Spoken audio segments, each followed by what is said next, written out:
תפסיק עכשיו מיד.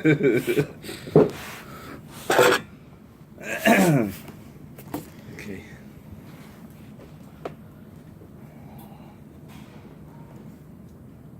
Exactly. I left it. 11, On 107, Kuf Zion.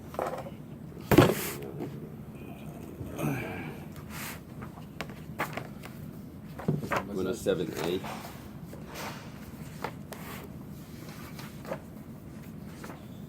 Starts with Vahaditanan. And this set it was taught. Good morning. Where are we, Kuf Zion? Kuf Zion Amid Aleph.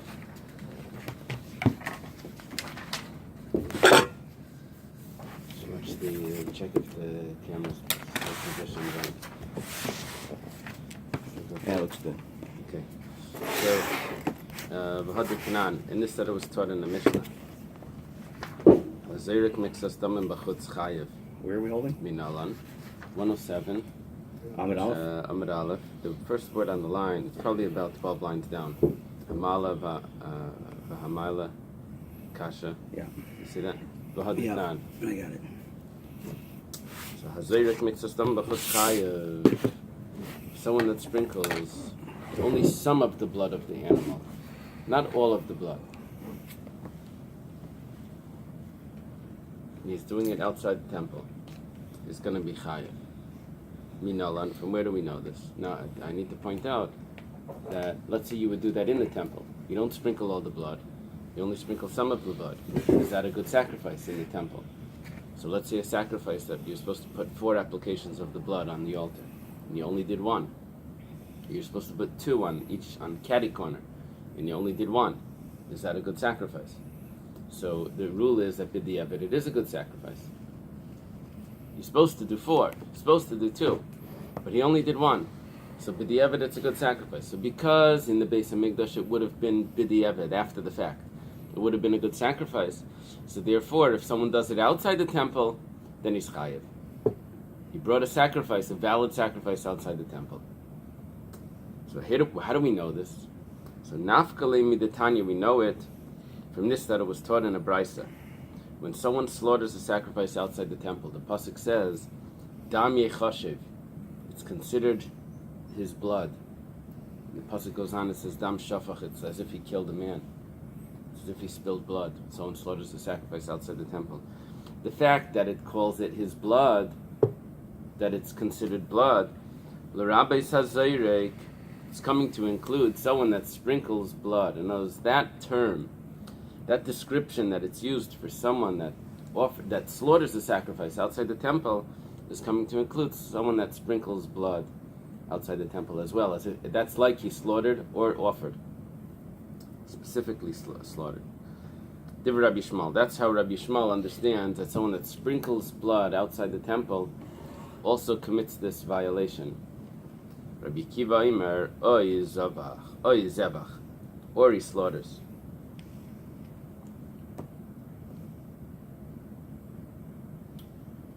The oy, that's right. It says or. It doesn't have to say or. We would have understood that it's separate according to Rabbi Akiva, I guess. So how do we know that sprinkling the blood is also considered a violation? It says the oy.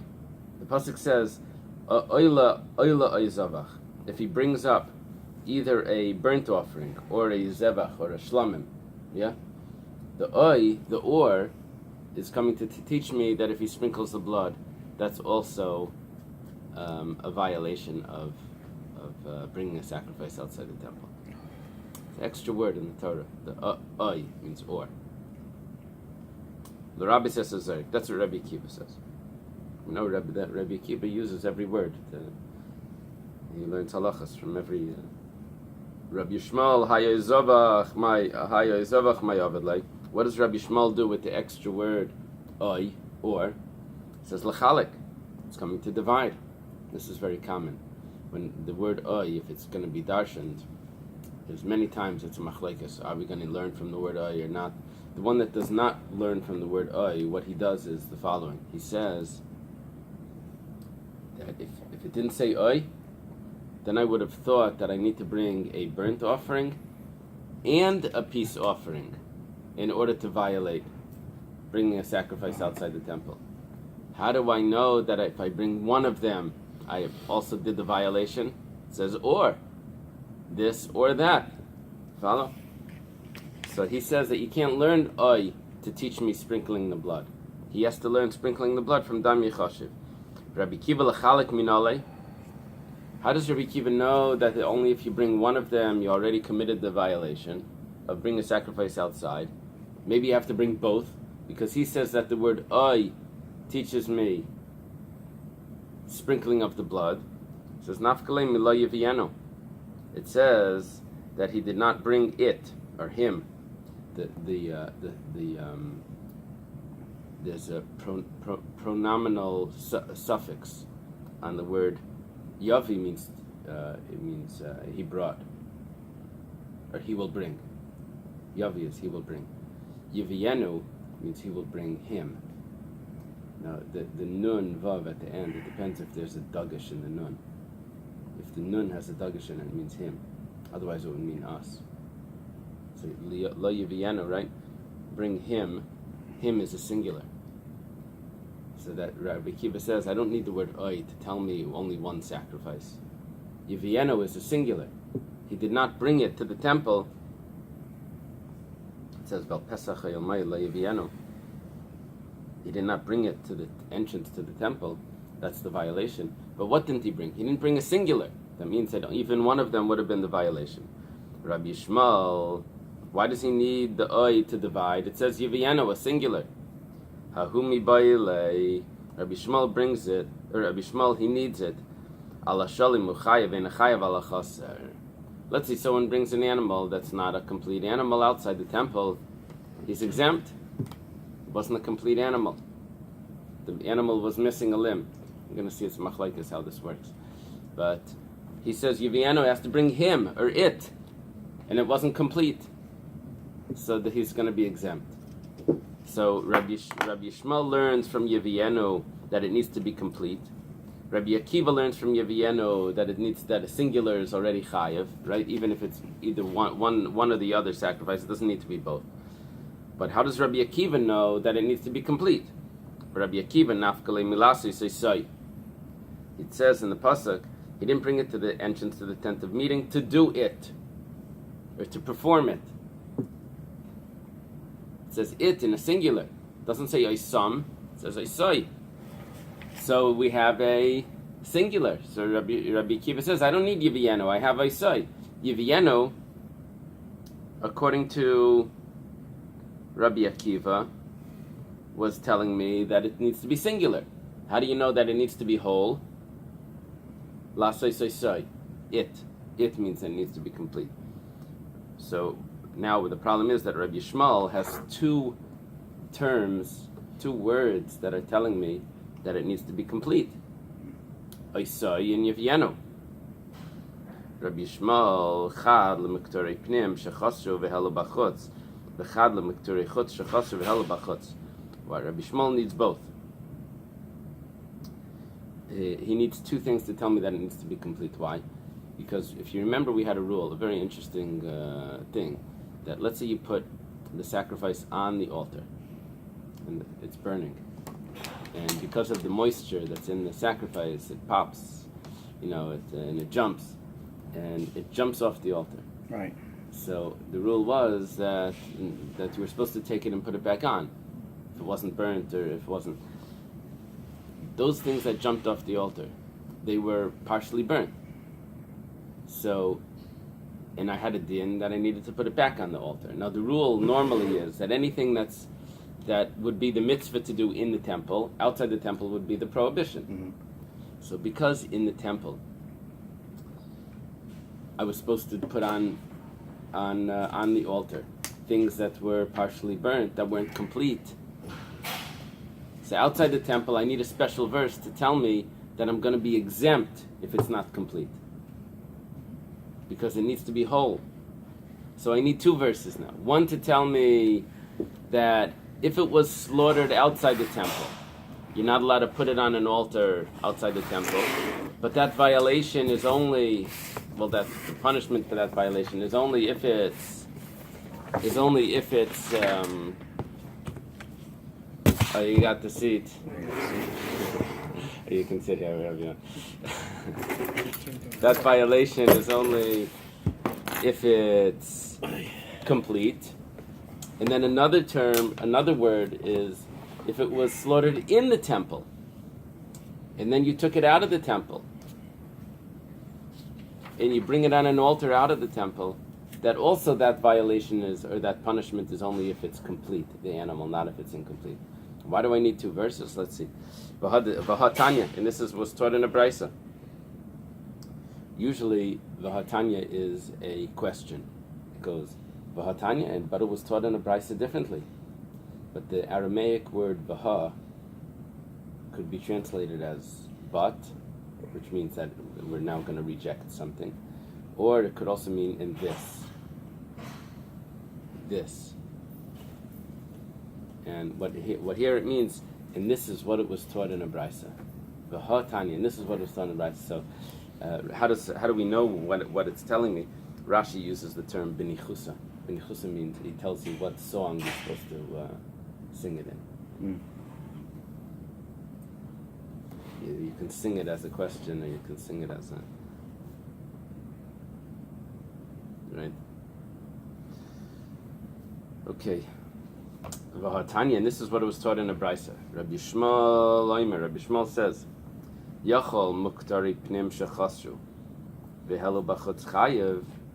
Rabbi Shmuel says that I could have thought that offerings that were offered in the temple that are now missing part of the organs or the limbs, and you brought it outside the temple, and you bring it up on an altar there. I could have thought that that person would be obligated, would be chayav, the punishment of offering outside the temple, even though it's incomplete, because in the temple itself that would have been put on the altar. Because even if it's put on the altar, if it starts burning and it pops off the altar, we're supposed to put it back on. So you see, even if it's incomplete, but outside the temple, outside the temple, it needs to be complete to perform it. Its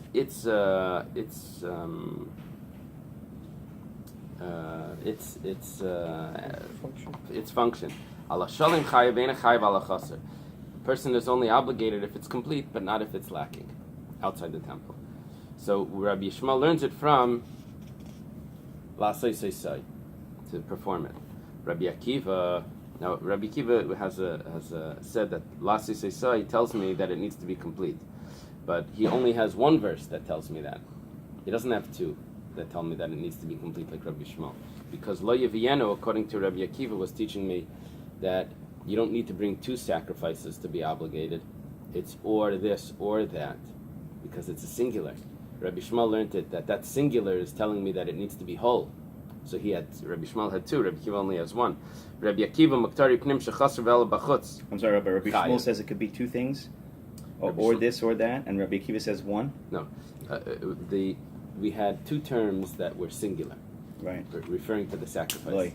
Rabbi Shmuel used both of them to tell me that it needs to be complete. Okay. And he used the oy to tell me or this or that. Rabbi Akiva used one of the singular terms for the sacrifice to tell me that it needs to be complete, and one of them taught me that or this or that, because it's singular, not the completeness of it. Rabbi Akiva uses one for this, one for that, one for. So now, what does Rabbi Akiva hold about a sacrifice? I know a sacrifice that's brought outside the temple needs to be complete. But let's say the sacrifice was slaughtered in the temple, and then was brought out of the temple. So in the temple, a person's obligated even if it's incomplete. So maybe such a sacrifice outside the temple would also be a violation. Rabbi Shmuel has two verses that tell me that whether it was brought in the temple or whether it was brought out of the temple, it needs to be complete. Rabbi Akiva only has one verse. So Rabbi Akiva holds that Muktari Pnim, if it was brought in the temple, Shechasru, and now it's lacking, it was slaughtered in the temple. You bring it outside the temple, V'hela Bachutz, you bring it up on the altar, Chayev. He argues with Rabbi Yishmael. He says you're only exempt if it's not complete, if it was slaughtered outside the temple, but if it was slaughtered in the temple, it's going to have a different rule, according to Rabbi Akiva. And even if it's lacking, it's going to be Chayev. Rabbi Akiva, Haidam Yechashev Mayavidlei. Okay. We learned that someone that slaughters an animal outside the temple, it was as if he spilled blood. From that term, as if he spilled blood, Rabbi Yishmael said that that's going to obligate a person that sprinkles blood outside the temple as if he offered it or slaughtered it outside the temple. Rabbi Akiva didn't learn from there. Rabbi Akiva learned, how do we know sprinkling blood is also obligated? From the word oy. It says or, an extra or. So what does Rabbi Akiva do with the verse that says it's as if he spilled blood? Not spilled blood. It's considered blood. It's considered his blood. What does he do with that? Yeah, that's the next section. Dam yichashiv. What's the whole verse? It says, "Vel pesachim made levi laker korban Hashem lefnei mishkan Hashem. Dam yichashiv leishahu, dam shafach. Dam yichashiv leishahu, dam shafach." It's considered blood. It's considered to that man. It's like he spilled blood. So that it's considered blood. What does Rabbi Akiva do with that? The Rabbi Shchita Sa'if. It's coming to include that if a person slaughters a bird outside the temple, that's also considered a offering outside the temple, which is a prohibition. It needs to be done in the temple.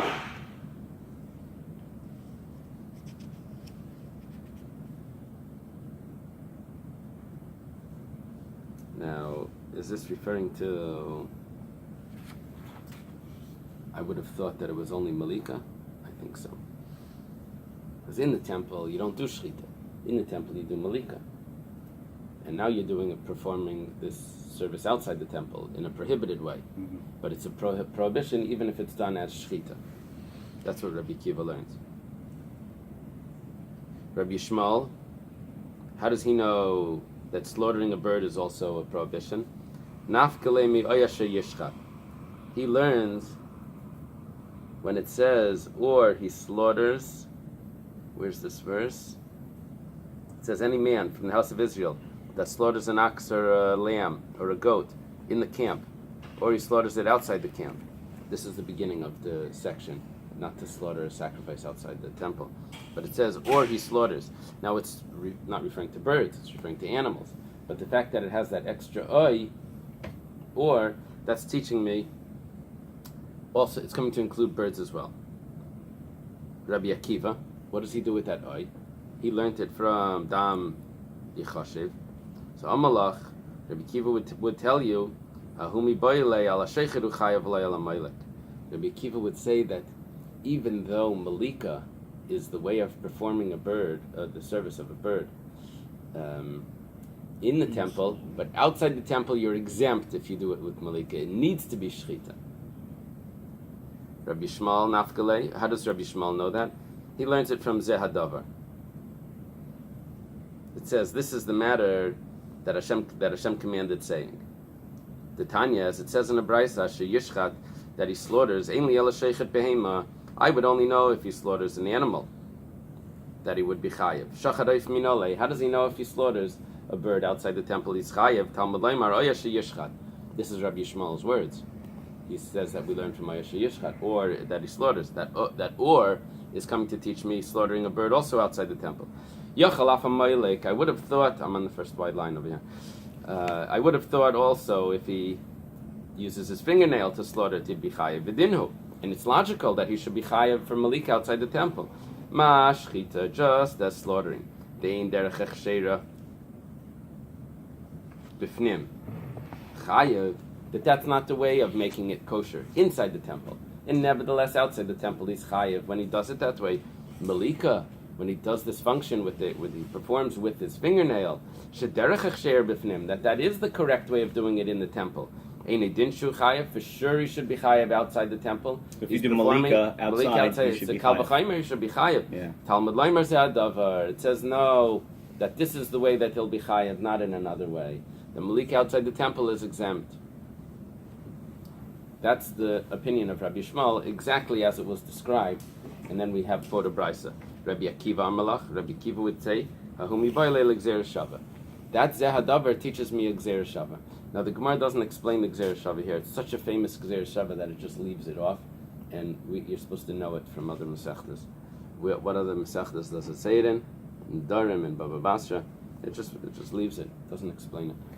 And Rashi says that it's in Baba Basra in the Darim. He doesn't explain. What does it say over there? Oh, it's so interesting. They don't even bother explaining it here either. You have to go to the notes. Okay. What it says is, this is in Parshas Matas, we learned about this. It says, Zehadavar, that term, by taking a vow. And it says, Zehadavar, by slaughtering an animal outside the temple. Same term. What's the association? Oh. What's the association? So A little spider on your leg. Oh. No big deal. As long as it doesn't get in your beard.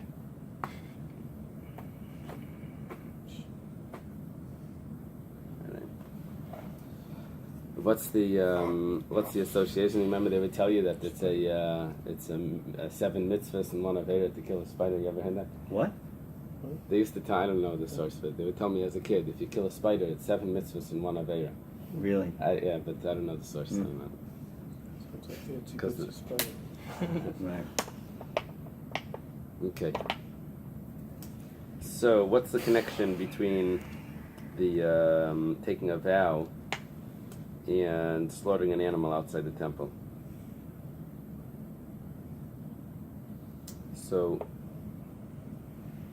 one association is that the same way that you can nullify a vow, you can go to the husband, the father can nullify the child's vow, or the wife's vow. So also by hektish, a person can, if a person pledges or promises, or if a person designates something as hektish, he can nullify that as well, which is interesting. And Oh, really? If you designate something as hegdish, you can say I take it back. well, you can't say that, but you can go to the bimater neder. That's what it says. Then it's called shaila, where you ask. But wasn't once something is designated as hegdish, you cannot remove the status of hegdish from it, right? Yeah. However, there's certain things that you can. I know by challah and truma, I think you can say up. I would taking it back. I didn't want to designate that. And you go to the kayin, not to the kayin, to the rav or whatever. The same way. Another thing is that just like these laws of shchuti chutz were told to Aaron and his sons, so also Nedarim were told to Aaron and his sons and to all of Israel. Just like shchuti chutz was told to Aaron and his sons and all of Israel, also Nedarim was told to Aaron and his sons and all of Israel to teach us that a person can nullify a vow even with with just 3 people. So it says Roshi Amatis. That means that someone needs to be an expert. You follow that? So Rabbi Kiva uses Zehadavar to teach me this thing about vows, which is not associated here. Rabbi Shmuel learns Zehadavar to teach me that it needs to be shchita, not malika. Rabbi Kiva takes this Zehadavar, this term, and he uses it to teach me this other thing regarding vows. Okay. V'hadetanan, and this that it was taught in the Mishnah, Hakaimetz v'makabel damim b'chutz pater, someone that does kmitza, sticks his 3 fingers into the flour that's mixed with oil of a meal offering. 3 fingers, he does, that's one of the services. Or someone that's standing there receiving the blood, which is also one of the services in the temple. After the slaughtering of the blood, someone stands there with the vessel to catch the blood. If someone does that bachutz, outside the temple, either the kamitza or he's receiving the blood, he's pater. I don't understand. Didn't you say before you can't shecht and you don't shecht in the Beis Hamikdash, right? You shecht outside. Did you say that before? A sacrifice Yeah. needs to be in the temple. If No, it's no, done outside, it's a The prohibition. shechting of a sacrifice. All the shechting has to be done. Always in the temple. Okay. If it's done outside, then it's a prohibition. We were learning about a sacrifice that was shechted inside and then brought outside, and it's still a prohibition to bring it up. Right. Okay. That was machlekes, if it needs to be whole at that point. If it needs to be, Rabbi Kiva held that it would be chayav even if it's incomplete. Rabbi Shmuel held that it needs to be complete at that point. Here we're talking about someone that receives the blood, catches the blood outside the temple, or he does kmitza outside the temple. It says pater. Minalan, how do you know that he's pater? The Gemara has a very good question. It says mehechi teisi dechayev. Why should you think he's chayev? It's not. He didn't bring a sacrifice. He either caught the blood or he stuck his fingers in the. Well, truth is, in the temple he would be chayev. So the Gemara says, well, teisi mishchita. Let's learn it from shchita. Shchita is chayev. Mala shchita shkein nefseh. We'll learn from shchita. So the Gemara says you can't learn from shchita because mala shchita shkein nefseh l'shlei leichem Pesach. If someone shechs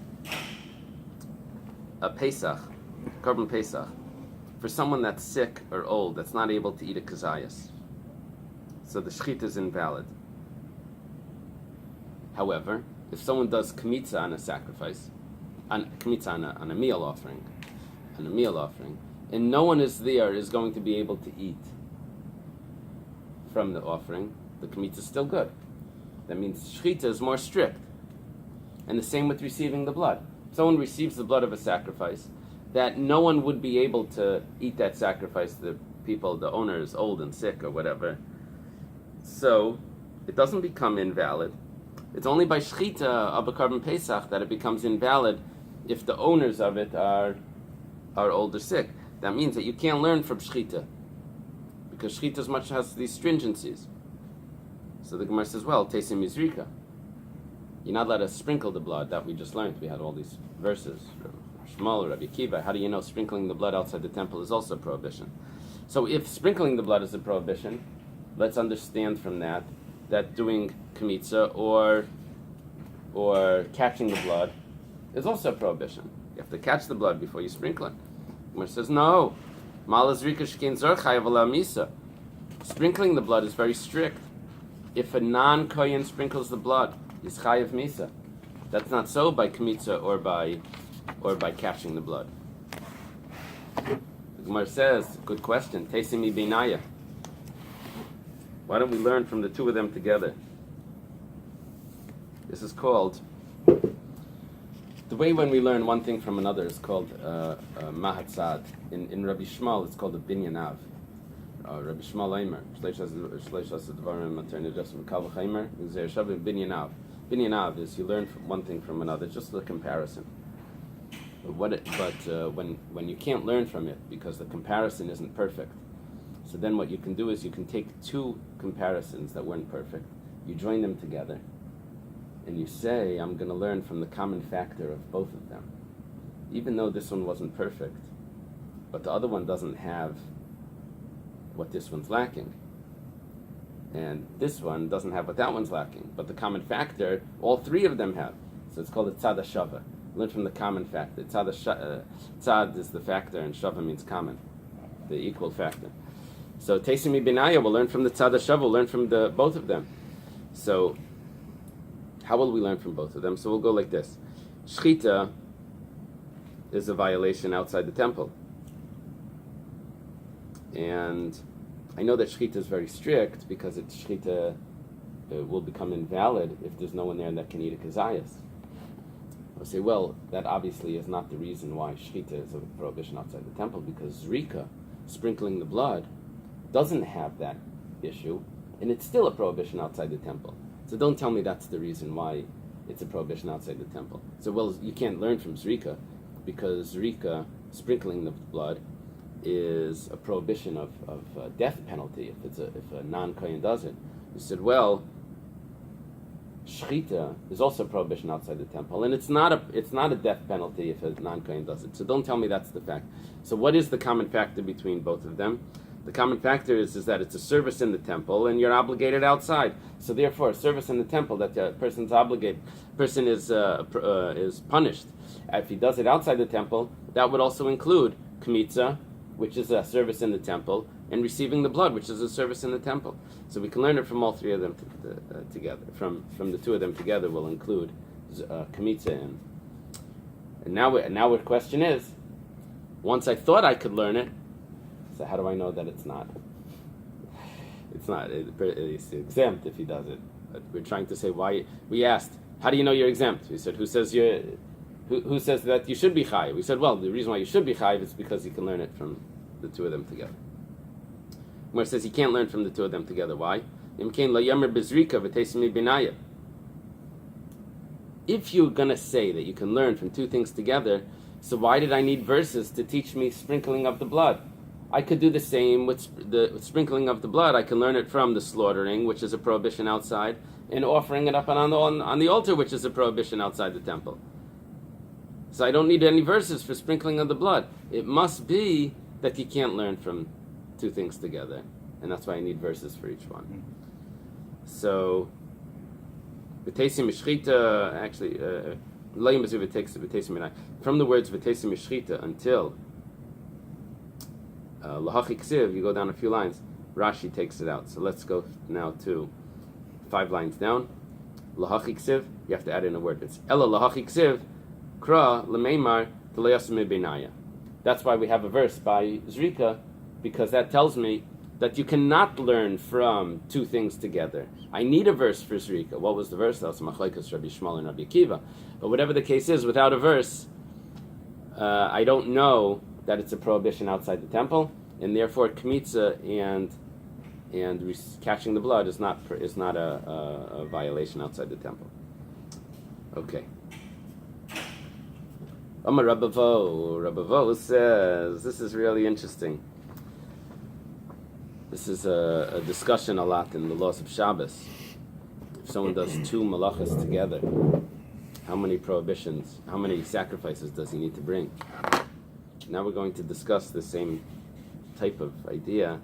If someone does a sacrifice outside the temple, and he does all the different services of the sacrifice, how many times is he chayav?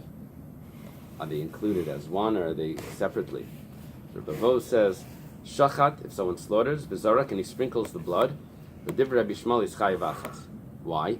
Because Rabbi Shmuel learned the sprinkling of the blood from the verse Dam Yechashiv, which is a pasuk in the pasuk that discusses the slaughtering.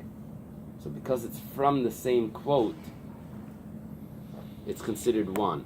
So therefore, if someone slaughters and sprinkles the blood, he's only chayiv one.